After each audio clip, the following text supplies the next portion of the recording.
পবিত্র ঈদুল আজহার নামাজ কুরবানি সহ সবাই যখন যে যার কাজে ব্যস্ত, সেই আনন্দের দিনে দাবি আদায় রাজপথে নেমেছেন একদল চাকরি প্রার্থী।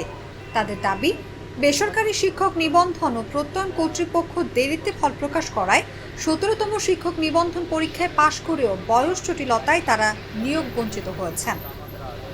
আমি আর বুদ্ধের আমার সমাজে কোনো অবস্থা 2020 সালের আবেদন 23শে জানুয়ারি ছিল এই আবেদনটা। এটা শেষ করতে টিআরসি গাফিলতির কারণে শেষ করতে সার্টিফিকেট প্রদান করছি 2023-এর 28শে ডিসেম্বর। আমি যখন এটা আবেদন করি তখন আমার বয়স ছিল 31 বছর। এনটিআরসি গরিবেশির কারণে আমাদের নিয়োগ বঞ্চিত সম্পূর্ণ দায়ভার এনটিআরসি অন্যান্য গণবিজ্ঞপ্তির ক্ষেত্রে তারা একটা বয়সের ছাড়করণ করছে, কিন্তু আমাদের এই পঞ্চম গণবিজ্ঞপ্তি কোনো ছাড়করণ করেনি। ছাড়করণ করলে হয়তো আমি 25 দিনের জন্য আবেদন করতে পারি না, আরও আছে 2 দিনের জন্য, 5 দিনের জন্য, এরকম আছে। শুধু আমাদের বেলায় এই গরিমসি এবং আমাদের ছাড়করণের তারা দায় স্বীকার করেছে এবং বয়স আমার 31 বছর ছিল যখন আবেদন করি।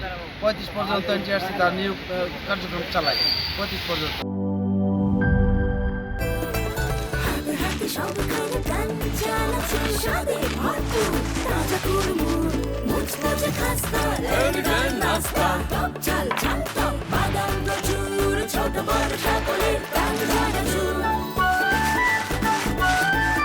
স্বাদে ভরপুর প্রাণ চানাচুর।